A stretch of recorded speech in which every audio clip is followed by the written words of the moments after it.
Okay, ladies and gentlemen, I have a very special guest with us today, a good friend, someone that I've known for a little while over social media, Ryan Pereus. Ryan is the CEO at SuperHuman Prospecting, where he's been at for the last 7 years. He's been doing this for quite some time. He's also the host of an exciting podcast called Scripting Sales. So definitely want to learn about your podcast experience a little bit, Ryan. He's the founder and principal at H2H Method. He's also the author of a new book called Trust Call, Rethinking Traditional Tactics for Human-to-Human Connection in Cold Calling. So, ladies and gentlemen, I have the authority on modern B2B cold calling on today. Ryan, thanks for being on the show. Thanks for having me, Derek. Yeah, it's been like 4 years, I think, social media friends and still haven't met yet. So Got to get I'm out to hoping for that day Pennsylvania. one time soon. Yeah, Yeah, yeah. Well, we'll get out on the soccer field or something. I mean, I probably couldn't keep up with you whatsoever. I'll play goalie. Yeah, we'll make it there we easier. go. Be a good match. Cool. Yeah, that's Well, awesome. do me a favor, man. I know what you do well. We've also partnered on some deals here or there once in a while. So I know your business relatively well, but our audience doesn't. So can you break down first what is or what does superhuman prospecting do? So Superhuman Prospecting does outsourced sales development services for companies across the US. I would call us a boutique firm because, we have about 45 employees, all USA based, and we specialize in outsourced cold calling specifically, and in the B2B segment for the most part. Very nice. Yeah. A service that is, I believe, to be highly valuable for those that need to augment their internal cold callers, if you will, their SDR teams, inside sales teams, or if they need to replace that in some cases, those appointment setters. But I know you guys to be, an alternative, to be something to supplement those efforts as well. So, but talk to us about H2H method. What is that? How is that different from superhuman prospecting? The H2H method is more of it is a separate business, and it's the consulting side to superhuman prospecting. Okay. SHP is really a services that does outsourced work, where the H2H method has a philosophy and kind of a practice in a way to go about selling, a way to go about cold calling, and also a way to go about any performance activity where there's people involved. Very good. Okay. Well, that makes absolute sense. You have the professional service that you're offering from the cold calling standpoint and booking the meetings and doing the engagement, but then you're also helping companies do it better themselves, it sounds like.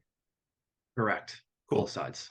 Very good. Okay. Well, now you have this new book out, Trust Call. Mine just arrived yesterday. So for those that are watching, this is the cover. Those that are listening, make sure you go look it up. Trust Call, Rethinking Traditional Tactics for Human-to-Human Connection in Cold Calling. Ryan, tell us about the book a little bit. Give us a quick overview of what we're going to find and who it's written for. Sure. So I assume that you read the whole thing, Yeah, right. Just since front to yesterday. back already. Piece of cake. Yeah. Yeah, Super speed reader. exactly. It's a book designed for SDRs who call, managers, entrepreneurs, VPs of sales who are looking to implement a foundational structure to their cold calling. It's a little bit different than, say, some of the techniques or specific kind of skills that a lot of content you might see Okay. out there. I was And going to it ask kind of you that. goes back to How the is it different? Because there's a basics. ton of books on cold calling, as you sure you did your research. So yeah, how does it differentiate, if you will, from some of those? And it sounds like it's less on the tactical approach. Is that what you're saying? Yeah, Okay. it's more on the foundational points that you need to hit when you're actually calling. And there's also a philosophy behind it so that when you do execute your calls in these really high intense conversations, you have a backbone of your why.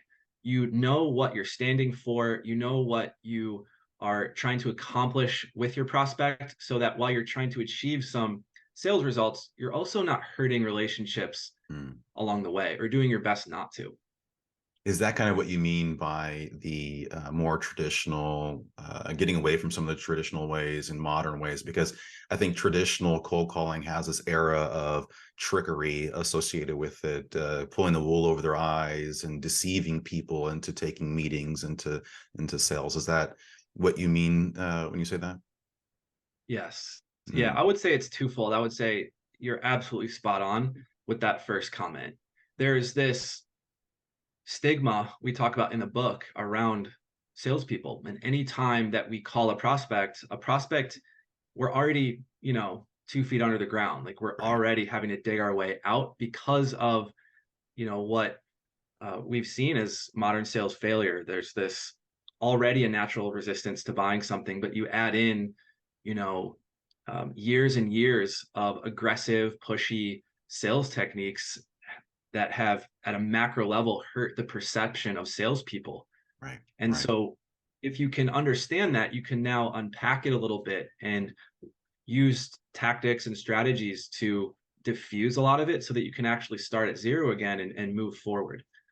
The only other side I would say is that, and it's not really in the presentation of the cover, is the foundational structures that we've seen missing and we apply at Superhuman to have quality conversations in the 21st century. So those Love would it. be the two. I love it. Yeah, this is a hot topic. I mean, in the realm that I work with a lot of SDR teams, in-house SDR teams, as you know, and you deal with the population of SDRs that are cold call aversion. They just avoid picking up the phone as much as possible, and they result to more email or social media, LinkedIn outreach because for whatever reason they shy away from the phone. And there's this top down philosophies as well where there's some belief system that the phone doesn't work, right? And so we're not going to go into cold calling dead or anything like that. I think that's a Right. stupid conversation, to be honest.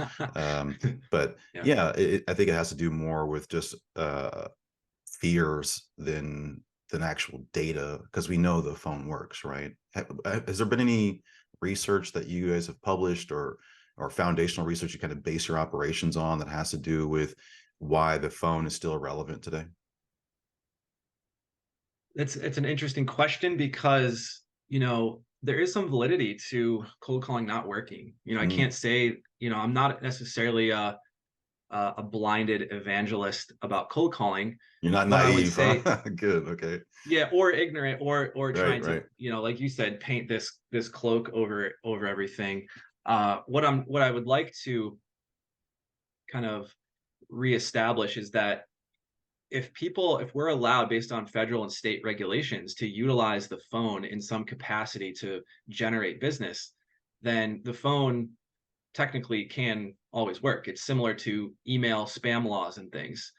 I think it's a matter of uh, knowing how things are changing throughout time. So whether that's from a data perspective and being able to reach people on their phones in certain industries, Mhm. right, versus the messaging we use to engage those people, it's really a matter of being extremely attuned to those two things to know if it can work or not. And if you have a product or service that people even want, which is it's a hard pill to swallow to look at yourself in the mirror that way too.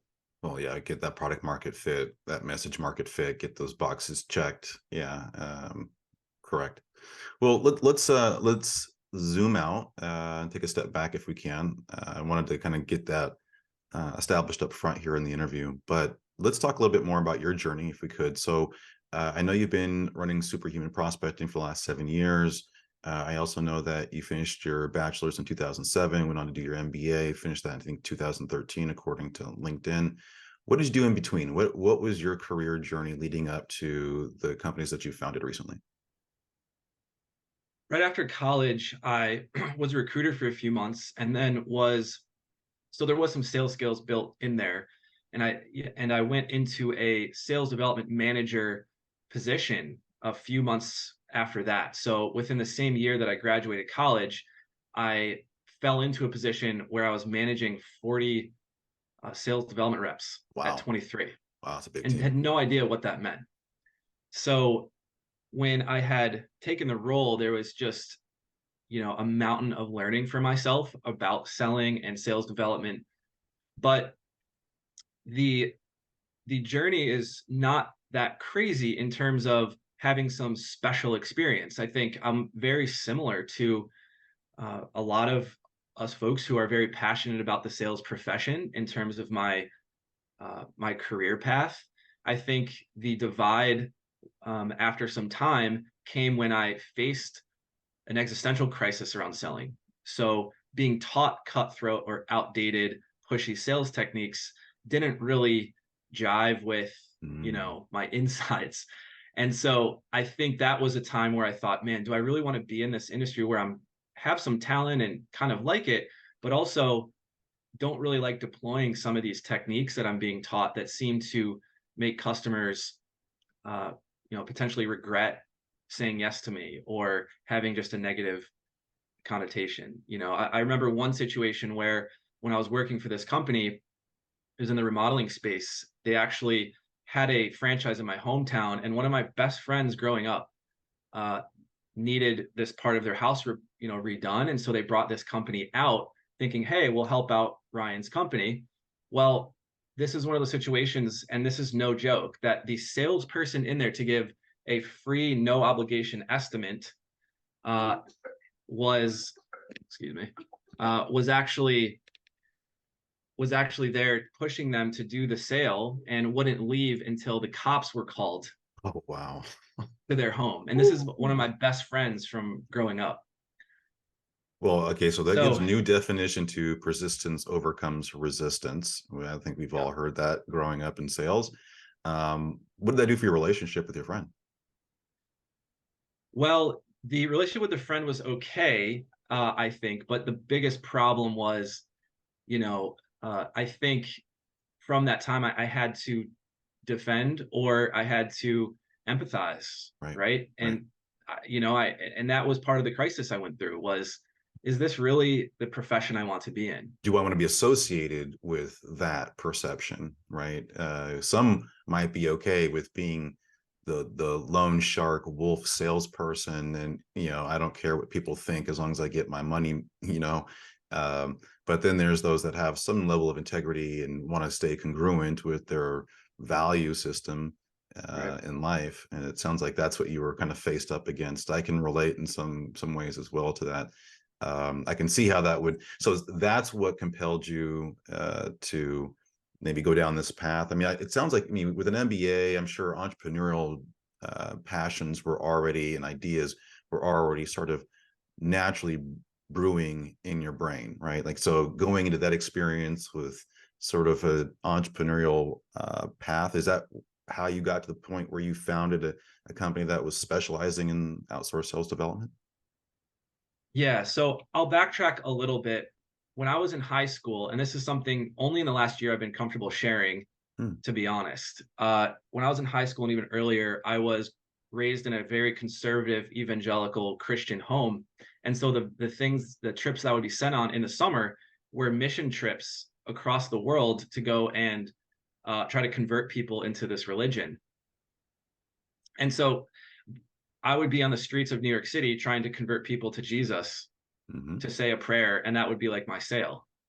And so I had to really face that and say, am I going to share this as a part of my reason I'm in sales? Well, it was such an early time in my life that it just ingrained in me that that was a conversation I wasn't, uncomfortable with, especially if it was just with a product or service. Hmm. So to be honest, that was a very, transformative moment where I said, all right, well, these are some of the skills that I have that I could apply to a company probably because I'm not afraid to cold call. I'm not afraid to talk to strangers clearly from my past. Clearly, all right. Yeah, around the world in other languages. Yeah, Yeah. yeah. And so that was a development of that skill set. Now, I always tinkered with things in entrepreneurial ways, right? Like I had a landscaping business when I was in my teens, walking door to door and getting customers. I also was on eBay Early selling days. things from Hmm. garage sales and my mom's toaster, which didn't go so well. Yeah. Things like that. And I got to work on messaging and explaining used products to people on an early Hmm. version of eBay where people didn't trust the internet like they do now. Right. So Interesting. those were kind Well, of I some love the development of those skills. evangelical evangelist part part of it, because we actually had a guest on that is the lead evangelist for a software company, and Wow. her father was a pastor, and so it came full circle. It's just ironic that that came into play, but I Mhm. agree 100%. I didn't go on the missions internationally, but did my stint young in life. I was a group Baptist, so Okay. trying to convert people, that was, you needed to have your testimony, and that's what we're trying to understand here as well, to a Yeah. certain degree, is what's been your testimony to get into a position where now you are singing the gospel of cold calling, right? I hate to Oh, be yeah. the pun on it, but hey, Yeah. it was there. I had to Hey, take it. cringe, uh but it's there. It yeah. works. Cool. Well, no, it's always good to understand But what drove that. So you were an SDR, you were an SDR manager. Prior to that, you had a lot of entrepreneurial sales-like experience. Did you see demand in the market? What was the X and Y's, if you will, the X's and O's of your play of starting a business around outsourced sales development? You could have done anything, right? There's a lot of things. You could have done training, could just done consulting like myself and what we do here on the Sales Consultant Podcast. Why did you pick outsourced sales development? it's a good question because I didn't really You fall into choose it, it or okay? going, when I decided to start a business. It was where the market needed us for an underlying message. I read this book called The Lean Startup, and there was a time after uh sort of to backtrack again, I'm kind of going different timelines here, but after I had resigned from that original position, I took another regional sales role, which was much better, and then decided I wanted to go back to school and also use a year of NCAA credit to play Ah, soccer in my late nice, 20s. So nice. that's kind of where some of the soccer stuff Super recharges senior is, oh, very super, like literally age senior. at the max. Um, Yeah. yeah. So when I'm in my late 20s, I do this, and during that time, it's a great time to just unpack the last few years since college and think about what I want to do for the rest of my life while I'm going on this kind of quarter life, third life crisis. And I go and play soccer, and then I'm thinking about, okay, well, kind of doing an inventory of my skill sets and reading some books. Where do my passions, talents, and what the world needs align? I think it's the hedgehog concept in Good to Great, or Yeah, the yeah. sweet spot in Stephen Covey. It's kind of out there. And so Good thought, references, okay, good well, knowledge, well read. Go there you ahead. go. There you go. Okay, Ryan.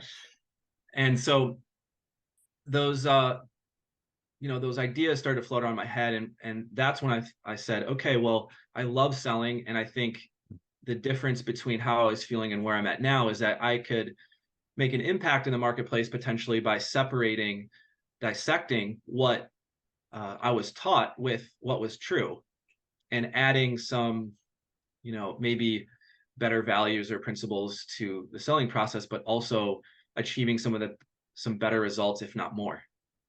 And that foundational philosophy of maintaining or reaching the highest level performance possible without making shortcuts or uh, hurting trust Mm, was the underlying like paradox or philosophy to whatever I was going to do next in selling. I love that. And that's a great tee up, because I think I even told you in our 5 minutes prepping for this call, I was going to ask you a little bit about cold calling Oh, philosophies specifically. So with that, what are some of the core philosophies that you hold true and that you teach when it comes to cold calling specifically? And yeah, I'm sure there's a so host of them. So let me preface that question. I broke sure. my own rules there. So, what are some principles that you can share with us? Yeah. So I think when I was considering what to do, it really was, okay, well, as long as I'm doing these things, I don't necessarily mind how the service is delivered. So it started as consulting. We did outsourced event uh, staffing, Hmm. doing the same thing. There was a lot of cold call scripts and consulting in there, but then the market, was really demanding a need for outsourced callers. They said, we love the script, we love this consulting, but could you also just do the calls for us? And that's where those services started. And I say that as a part of this because regardless of what the service was, there was those values that existed.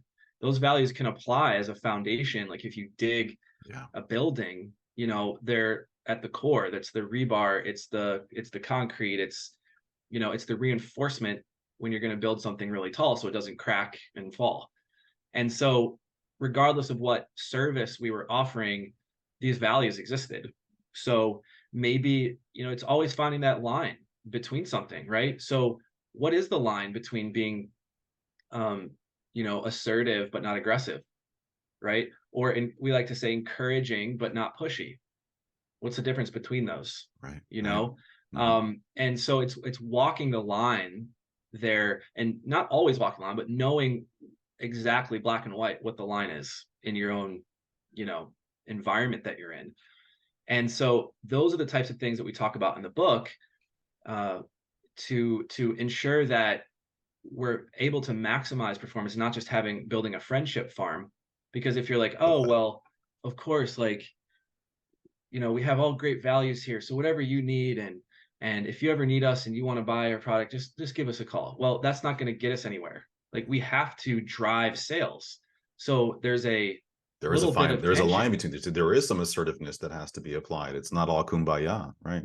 Exactly. And Mhm. so that's where we're trying to put words to those lines. Mm. And I think that's what Trust Call is all about. And it goes beyond that into more of a tactical framework and structure, but it's based in those things. So hopefully that defines a little bit of Yeah, some of well, those and values. for those that are listening and watching, if you want to know more about these philosophies, because there are literally sections in the book of what he just talked about, assertive, not pushy, or assertive.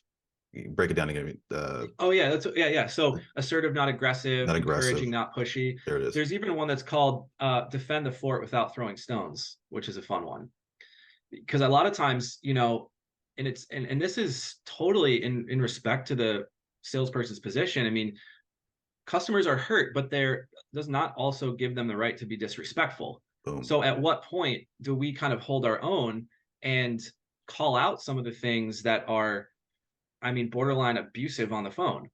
Because if we just take that into infinity, we're not going to last long in sales, and it can actually earn back the So you that respect of the you customer. it's when the what you're saying is when the prospect goes beyond their level of resistance into disrespect, right? It's Correct. one thing to be evasive in the conversation. It's another thing to be disrespectful and say, start calling people by their names, calling them losers for their Oh, chosen career yeah. path. These things that are just disrespectful to people in general, right? And so, how do you handle that, but also how do you that phase before it where they're just evasive in the conversation and making that discernment between the two, right? Just because they're evasive or they're short and curt with Hmm. you doesn't mean they're disrespectful. That's just part of Correct. that's par for the course in some cases, right? Yeah, I think some of that is what we talk about with the natural law of buyer's resistance. We all have scarce resources. We can't buy everything. So there has to be a level of kind of conservative nature sometimes to the buyer's perspective. And we have to look at that as fair and, you know, right or correct. And the other Even us who side, have to make cold calls, when we get a cold call, I think, let's be honest here, there's a level of angst and built-in maybe sales resistance. That wall goes up even as salespeople that have to cold call. So if we can't reconcile with that, then that's a miss. But yeah, being empathetic to in your approach and understanding um, how they might feel. And that's why I think what you talk about in some parts of the book, again, I haven't finished it, but when you talk about how you open up a call, I think in how you diffuse some of those issues early on in your outbound. So give me in talking about that, that's the high level, that's the macro. We talked philosophy a little bit, read the book for more, but talk about the components of the cold call. I have like a success rubric that I work with on my teams. I'm curious, what are your like 8, 7, 12, points of a cold call? Do you have something like that? What are your components? it's a, I think this is a conversation that's not talked about enough. And I can tell by the way that I receive cold calls all the time. It's, hi, I'm with this company. I'd like to set a meeting. And I'm like, what? What? Well, for what? For who? And they're like, well, we do phone systems. And I'm like, that I was like, You great, do you phone know, like, systems? Got it. well, we have phone systems that we can provide you with. And uh, I'm just like, all right, well, I'm just like sitting here having to do the work Right. and ask the questions, which you called me. And if you're going to sell me, you need to make it as fluid and easy as possible for me to follow along, because I don't know what's going on. So anytime I have a question, not only is it a question that we're out to do work, but it's also a question of, is this a real company? What are they trying to really pull off? And these are the things that, as I take cold calls, I feel, and I say, okay, well, how can we fix this when we're on the call with prospects? And what's the best answer? Now, every person's different. They're going to receive a cold call differently. So I Right. can't say this for The everybody, but when we context look is at always changing. Exactly. yeah, Mhm. yeah. So, you know, our structure is based upon that idea of building trust. Now, that's so vague. Right, So right, let's right. go and drill down. How do you set an appointment? Well, the idea, what we say is to spark, you want to spark interest in the product or service. You have to list benefits, features, accolades, pain points, whatever it is that's going to, open them up to hearing about you.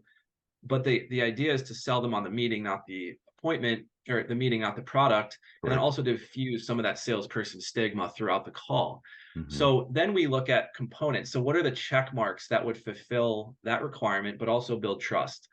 So we've built what we call the four core components of a cold call, right? So it's the quick prop, hone in, calling prop, next steps, and these four are List those can off be one more switched time. around. That was pretty quick. So for those that are Oh, I'm listening sorry. and watching, Yeah.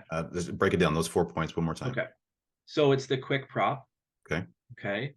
Uh, the hone in, it's a question. The calling prop, and then the next steps. Okay. Okay. So those are the four that we use in three different script frameworks, reorganized based upon the persona we're calling to. So they're malleable because, again, we're calling a market. We need to change ourselves to the market. Us calling is not about us. Right. Make it So about based them, people. Yes. Yes. Thank you for saying that. Sure. So we have utilized these four core components. Now there's also subcomponents that are very important, but I won't get to that yet. All I want to, if you as a listener, to realize is there's different ways to go about calls based upon who you're calling. And that's one of the things that I've loved about working with Superhuman is being able to test and call from and into dozens and dozens of marketplaces, Right. because each one has some type of change based upon the market, which can make it very complex in cold calling. Yeah, You it's know, not so if you it's not the easiest part of the job, that's for sure. right, but Complexity it's where all definitely weighs in there, especially when we start getting into frameworks and components and scripts and oh yeah, but every word and every tone of every word matters on a cold call, right? I mean, there's only so much time in that call. It's first impression, so you don't get a second chance, right? And so this stuff, it really makes a difference, and you really have to, so it becomes scientific that way, right? There's the art and the science of it. We can get into the differences, but ultimately, testing out, how you open the call, where you drive interest as opposed to attention, and getting the meeting set and so forth. There's some testing involved with that, which is in itself a scientific practice. So absolutely.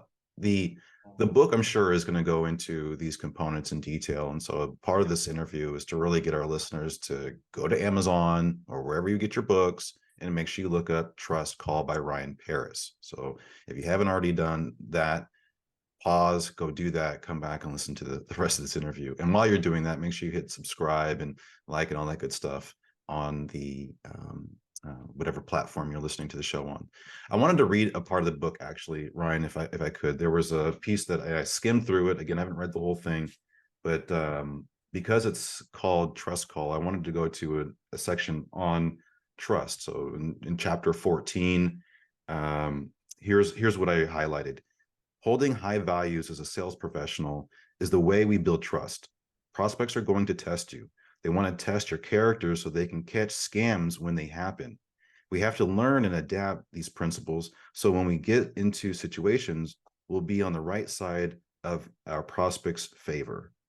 Hmm. I mean, and I just caught that through scanning, I mean, this scanning through the book, and that just gives you a taste of the like energy that's in this book and the level of depth that we're going to. But Ryan, that section, what can you double click on that for me, for the listeners? What are you talking about in more depth there?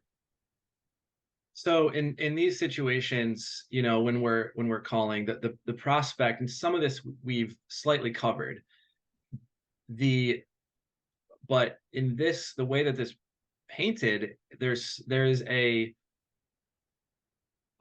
stance you have to have in cold calling in the 21st century to maximize your performance. And I truly believe that having high sales values maximizes your performance. High And sales sometimes value or high sales value system? Like, what do you mean? that value system. Okay. So when you are working with a prospect that has been jaded or uh, is told to be jaded about calling, then you have to be ultra sensitive, especially in a cold call when it's like you said, your one chance, you don't get a second, to breathe those values so that they don't have the ability to call out any type of sleazy, outdated, pushy sales techniques that would immediately encourage them to hang up the phone Right. And or get them get just off the to, or call just disengage. I mean, that's when they start or getting quiet, they disengage. shut down.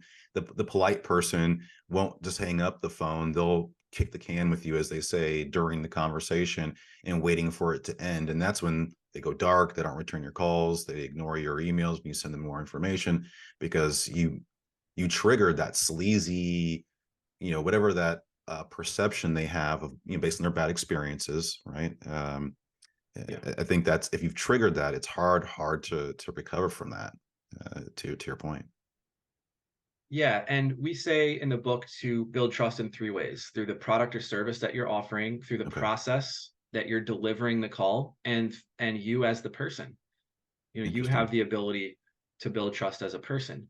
And so those three things have to align when you're calling because just like that quote said, they are looking to sniff out anything they Right. can to get off that call.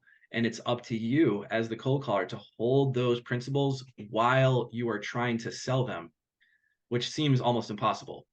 Do you reassure Right? your prospects, knowing that that's probably where their head goes? Do you ever train or insert into your scripts the idea of reassuring, I'm not here to get over on you, I'm not trying to sell you on anything?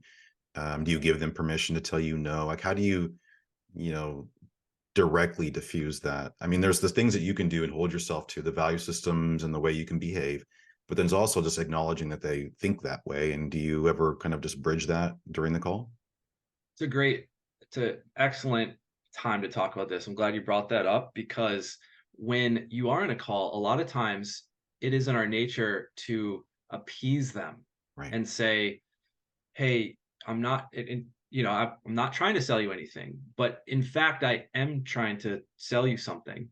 So I would sometimes we do use those things. I don't necessarily think that they're always needed. I would say that you want to have them in your back pocket, or if you're calling a very volatile industry or marketplace where they can be super sensitive, then have some of those. Uh, and I've used them. I usually say they're crutches or preferential add-ons to insert those things into your script, but there is a time and place. Right. If I'm calling a sensitive marketplace, it might be beneficial to me to open up with saying, "Hi, this is Ryan with Superhuman Prospecting. This is a sales call." And we've heard that on LinkedIn. Yeah, We've yeah, heard yeah. The that pattern comment. interrupts. That's the That's, they say, that's the pattern interrupt. Yeah. And or if they say, "Is this a sales call?" What am I really going to say? No, this is an information call. Yeah, that's what they always ask too, right? What? It's It's you're almost taking power away from yourself and stooping lower as a professional right. in what you think about yourself by saying that. Because if you think that it's bad that it is a sales call, well then, what are you trying to Well, accomplish okay, here let's then? unpack that, because Yeah. literally, what do you, because this happens a lot. Hello, my name is Derek. I'm with Rethinks Consulting. How are you doing today, Ryan? Derek, is this a sales call? What if I say yes? because in their mind, when they ask that question, it is a bad thing. So when I say yes, am I not affirming their suspicion that this is a bad call? So wouldn't it naturally, wouldn't you want to bob and weave around that somehow? I mean, I'm playing devil's advocate here. So No, what do you, I love it. I'm sure I'm going to appreciate anything that you give us here, but what is an alternative to saying, or what's, if I do say yes, what should follow? How do you handle that?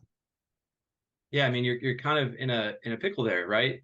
But it's intuitive, it's instinctual for us to say, no, no, no, no, no, it's not, because we want to appease them. Right. But what ends up happening is then that raises up questions next, which is, well, why are you calling?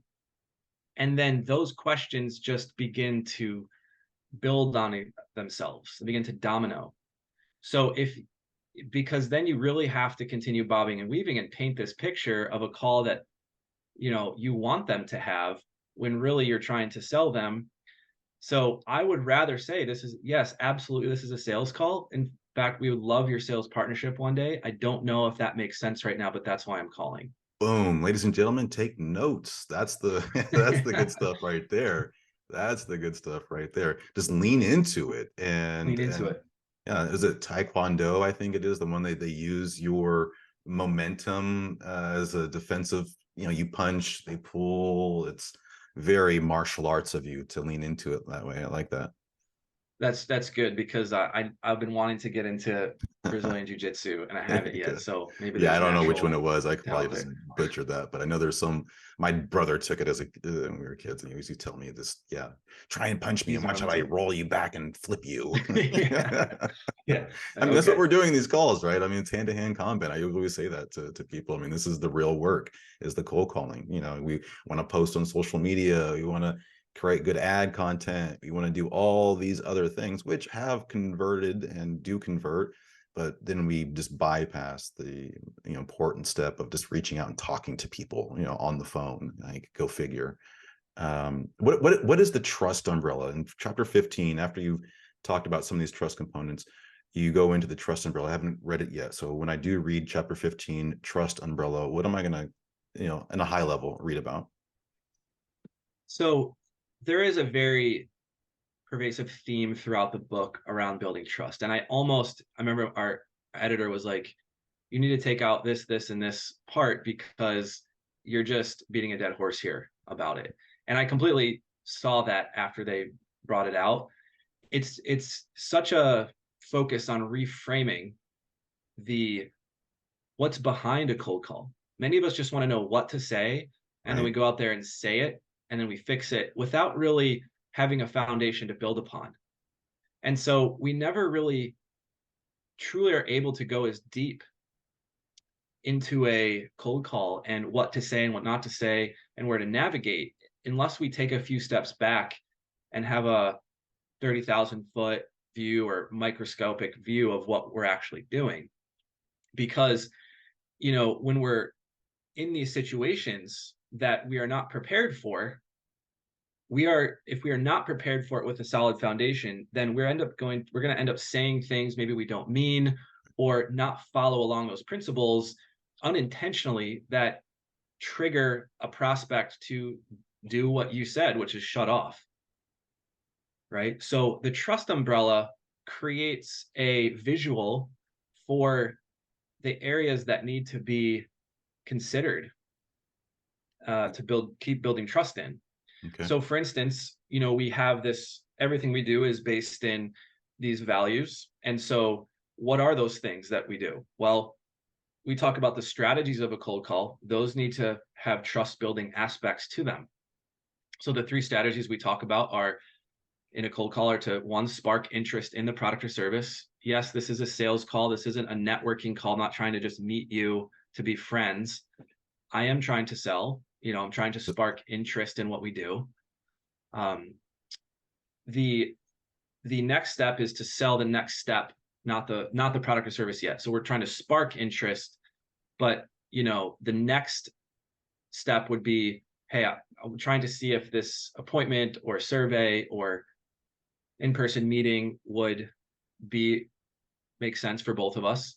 And then lastly is to diffuse the salesperson stigma. Now, this is one that is probably the easiest to relate to the trust building but sometimes hard to learn, because a lot of times when we're on these calls, we're just thinking about how to handle an objection, or we're thinking about how to get them to take a meeting, but we're not thinking about the things that actually allow them to give them the confidence and desire and willingness to meet with you the next time or continue that conversation. So if they say something like, "Hey, look, I'm not trying to buy, this sounds great, but I don't want to buy anything right now," or "We are not ready for this." Those are the moments where they feel some type of pressure, Okay. that right, that they Hmm. have to have their credit card ready today. So sometimes it's just that you're handling the objection and you're diffusing the stigma. But if you have the awareness that you're actually saying, "Hey, listen, while we would love your partnership one day, we're not signing any papers, or you're not sending us any checks. What we're trying to do is set up a time to speak with you and see if this would make sense, and if not, we can point you in the right direction." And that's an example of diffusing the stigma, right? Correct. Okay, I love that. I love that. Once you sense the pressure, letting the lid off and letting some of that pressure out, so they don't feel, we don't burn the rice. But Correct. my head goes somewhere else when you were saying this as well. When you were talking about, we want to know the words to say, but we don't really know the meaning so much. Like, we just want to use these buzzwords, right? We just want to know the script and throw these buzzwords out. And I don't know why my head went to this, but I went to like a visual of ordering something to eat, and trying to use my little bit of Spanish that I know. And then it just triggers them into a whole nother context of, language capacity that I don't have. Right. And, it's Yeah. this is the same thing when we get on the calls as well. So I'm hijacking this a little bit, but this is where my head Sure. went. Yeah. And I agree 100%. We think we can just get on there, memorize a script, memorize some rebuttals, and then we're ready. And the reality is, probably a broader context, not just in terms of like industry and domain expertise, but just in terms of, excuse me, but the psychological aspect of it, and understanding, their impressions, how they're thinking, and so forth. And then, because again, if you use the wrong buzzwords, it can trigger them to ask you questions you don't know anything about. And then you have now reinserted sales stigma, because Hmm. you tricked them. You used some buzzwords, you asked a scripted question, and you weren't ready for what they had to say. You couldn't really go into the context. Now, okay, you're just bullshitting me into this meeting, is what they're thinking in the back of their mind. Right. Um, so there's the piece of like understanding what they're thinking, knowing the words, but I also think like this, you kept thinking about how we're thinking during the call. And another place I go with this, and I think about this a lot, is a golf swing. I've been playing a lot of golf lately, and if other people, friends and family, are like, "Hey, I want to go out and golf with you." And so the little bit of golf knowledge that I have, which isn't much, thanks, Dad, uh, I'm trying to embark onto people. Yeah, Yeah. he's listening. Yeah. Um, but I'm trying to teach people these things, like, okay, now hold the club a certain way, ball positioning, grip, pull back. There's all these things, these mechanics that are going through your head during the cold call, right?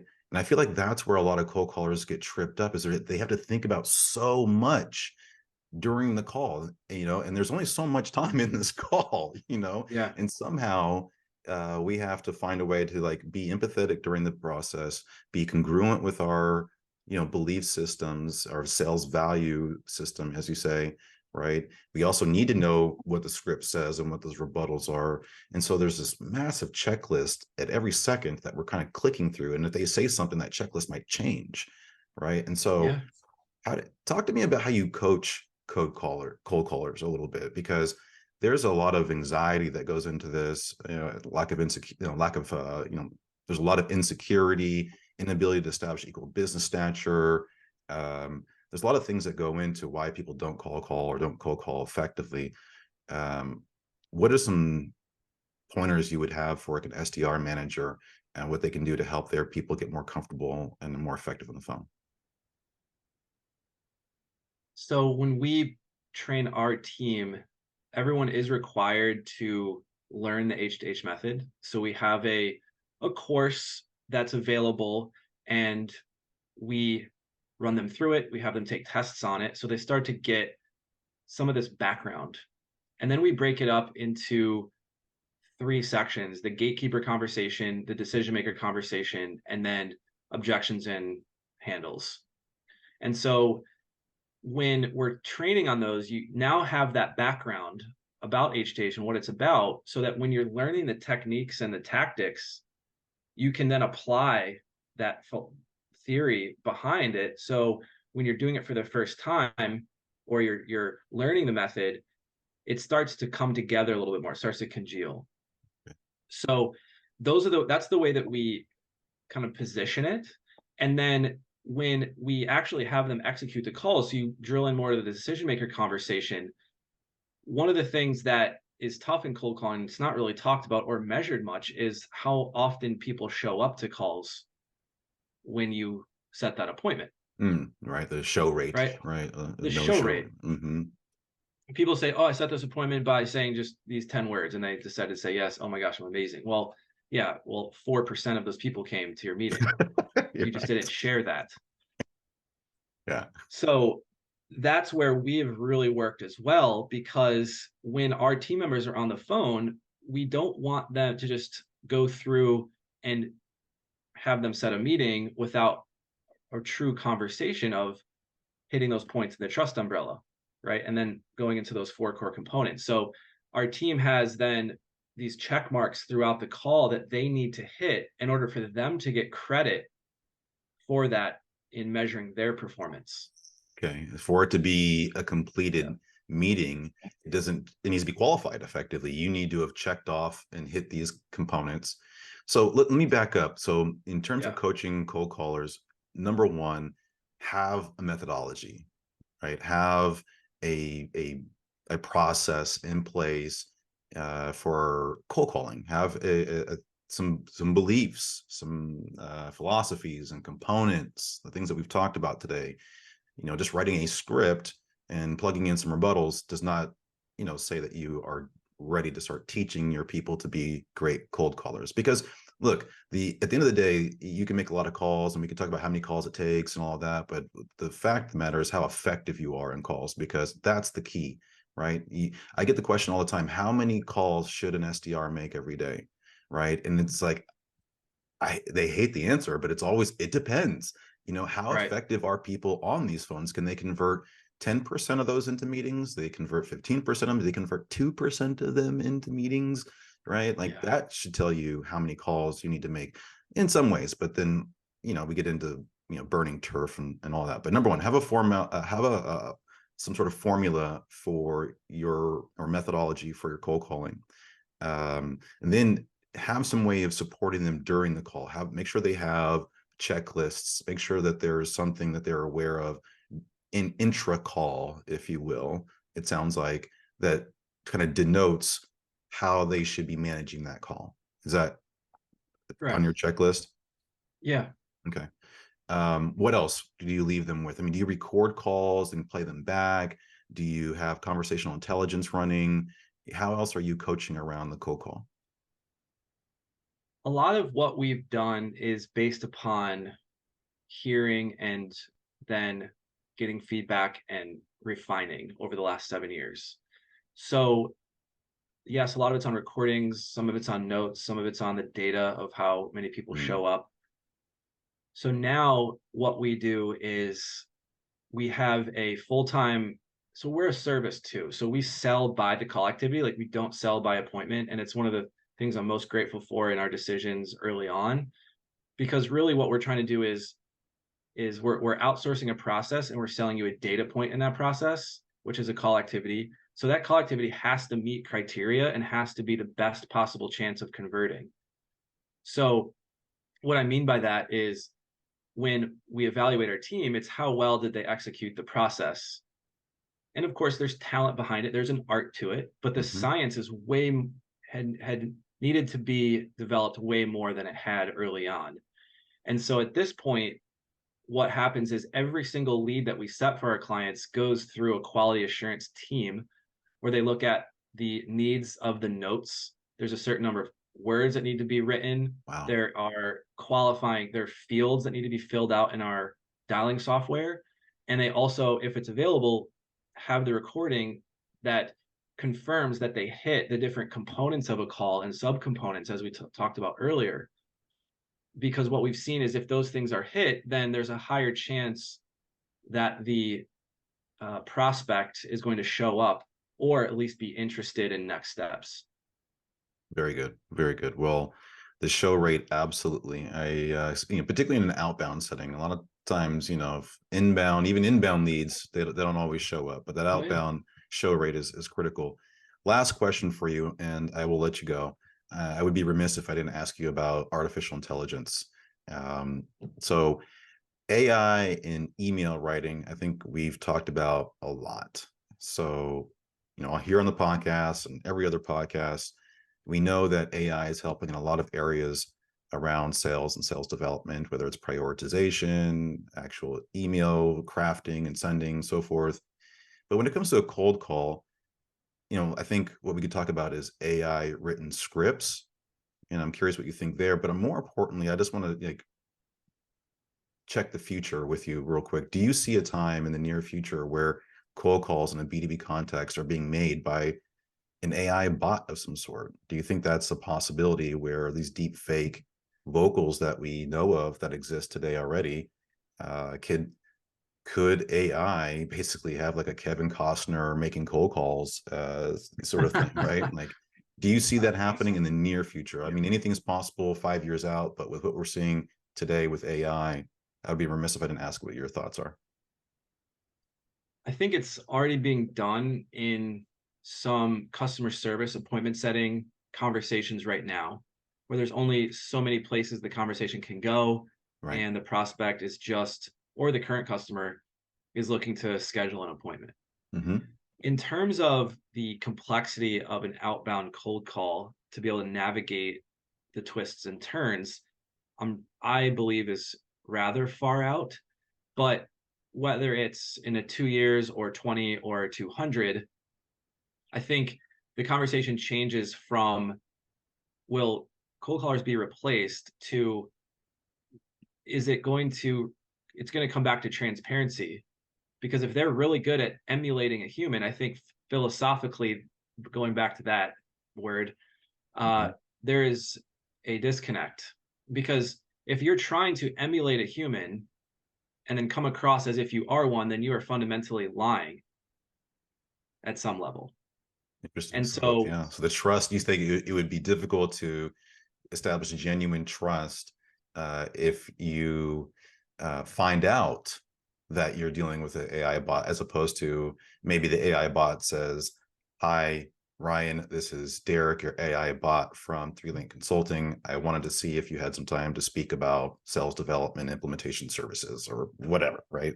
So the yes, I announcement think up that, front. Yeah, yeah, right. And it's an opt-in. I think yeah, there's yeah. going to be regulations at a state and federal level around requiring these companies to disclose or ask the customer or prospect, the receiver of the call, if they want to opt into the conversation, because it is an AI, Right. you Cool. know? Yeah. Well, So I hey, think they'll still be there, but that means we have to build trust even better then, right? That means the game is on, and we have to have a much better value system so that people would rather talk to a human again as oh yeah. salespeople. Well, I think that, I mean, especially early days with that, in the beginning, you're going to see Yeah. a lot of people wanting to just give me a person. Because even today, all these, Yeah. It's funny. call in, press two for this, speak this, say that, like just zero, zero, give me a person. So as much as we, to your point, we already is seeing some of that, and uh, automated voice response systems and so forth. Uh, yeah, I agree. I do think there's a buyer out there that is comfortable and almost prefers dealing with technology. Oh But yeah.